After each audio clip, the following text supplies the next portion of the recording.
Hello friend, नमस्कार। CGPSC hand written notes के YouTube channel में मैं जितेंद्र थवाइत आप सब लोगों का बहुत बहुत स्वागत करता हूं। तो हम लोग बात करते हैं हिंदी भाषा ज्ञान के।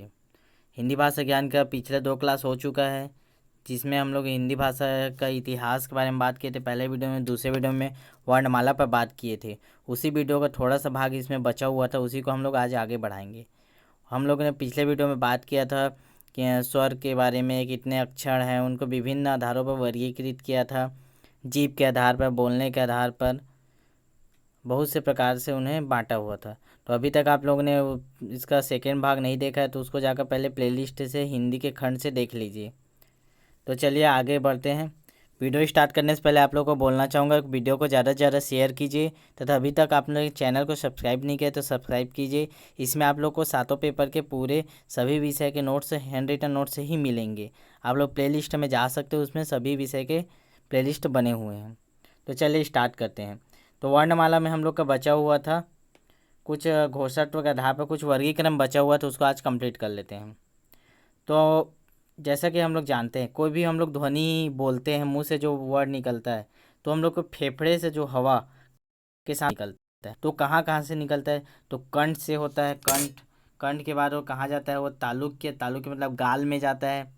ठीक है। गाल से क्या होता है? मूर्धन्य। मूर्धन्य मतलब क्या होता है? जो दांत का ऊपरी हिस्सा होता है, मसूड़ा। मसूड़ा हो गया, उसमें से निकलता है। और कुछ दंत, उसका दंत आता है। दंत क्या होता है? दांत होता है। फिर ओष्ठ। ओष्ठ से क्या होता है? लास्ट में ओठ। ठीक है। तो ये क्रम है, इसी प्रकार से हम लोग का आवाज़ होते हुए आता है। अब हम लोग को इसी वर्गीकरण को आगे बढ़ाएंगे। अब हम लोग देखेंगे घोषत्व के आधार पर। ठीक है। तो इसमें 2 प्रकार के होते हैं घोषत्व के आधार पर, सघोष और अघोष। ठीक है। तब देखते हैं अघोष। अघोष क्या होता है? जिन वर्णों के उच्चारण में जो स्वर ध्वनियाँ कंपन ना हो, ठीक है, जिसमें कंपन ना, बोलने पर डायरेक्ट निकले, और हर वर्ग का पहला और दूसरा व्यंजन। आप लोग को 5 वर्ग बताया था, क वर्ग, च वर्ग, ट वर्ग, ट वर्ग, फ, प वर्ग। ठीक है। आप लोग बोला था इसको 2 से 3 बार लिख के याद कर लेना। 5 5 25 शब्द है, इसमें 25 अक्षर आते हैं। ठीक है, ये याद रहेगा। आप बता देंगे फट से पहला और दूसरा। तो जैसे क वर्ड का पहला क्या हुआ? क। दूसरा क्या हुआ? ख। तो ये दोनों क्या हो गए? अघोष हो गए। च वर्ग का क्या? च और छ। ट वर्ग का ट और ठ। ट वर्ग ततरवाल का क्या होता है? त और थ। फ का क्या होगा? प और फ। ठीक है। इस प्रकार से पहला और दूसरा क्या होता है? अघोष होता है। अब उसके बाद देखते हैं सघोष। सघोष क्या होता है? जिन ध्वनियों के उच्चारण में कंपन हो। ठीक है। तो हर वर्ग का तीसरा और चौथा, पांचवा। ठीक है। तो अघोष में क्या हुआ? पहला और दूसरा। सघोष में क्या हुआ? तीसरा, चौथा और पांचवा, याद रखना। जैसे क वर्ग का क्या होता है? तीसरा, चौथा, पांचवा।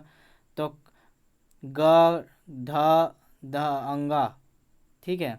ग, ध, अंगा। ठीक है। ज, झ, ज्ञ।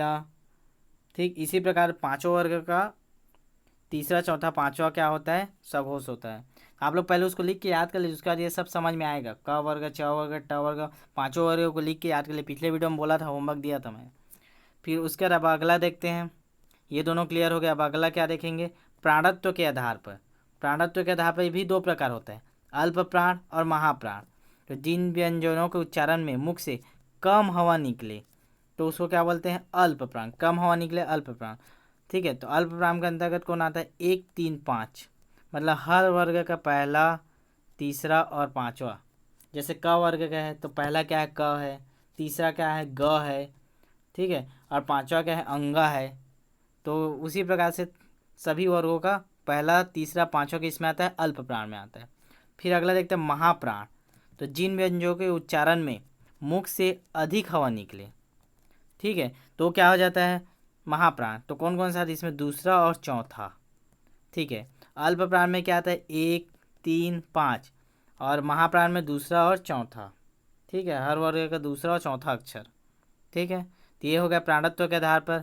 अब अगला देखते हैं हम लोग अंतःस्थल व्यंजन। इसके बारे में पिछले वीडियो में बात कर चुके हैं। 4 होता है, य, र, ल, व। ये चारों होते हैं, य, र, ल, व। अंतस्थ व्यंजन 4 प्रकार के होते हैं। तो कहाँ कहाँ से निकलते हैं? तो हम लोग ने ये सब पढ़ चुके हैं पिछले वीडियो में। यह कहाँ से होता है? तालव्य वर्ग का है। र का है, ठीक है, जो वत्स्य वर्ग का है। ठीक है। ठीक है। तो यह अलावा इनका वर्ग देख लेना, ठीक है। ये वर्ग होंगे उनका तालुक्य और दंतस्य, दंतोष्ठ, ठीक है। ये और ये उनका उच्चारण स्थान, यह कहाँ से निकलता है, तालु से निकलता है। र कहाँ से निकलता है, तो देवमूल से निकलता है, ठीक है। और ल कहाँ से निकल, दंत मूल से। वह कहाँ था, दंतोस्थ, ऊपर के दांत और निचला होंठ। अर्थात जब हम लोग का जीभ क्या, जो दांत क्या ऊपर का दांत और निचला होंठ और टकराता है तो क्या, दंतेष्ठ। तो याद करना अंतस्थ व्यंजन कितने हैं, 4 हैं। और ये चारों किसके अंतर्गत आते हैं, सघोष के अंतर्गत आते हैं। और सघोष किसको बोलते हैं हम लोग, याद करिए, 3, 4, 5।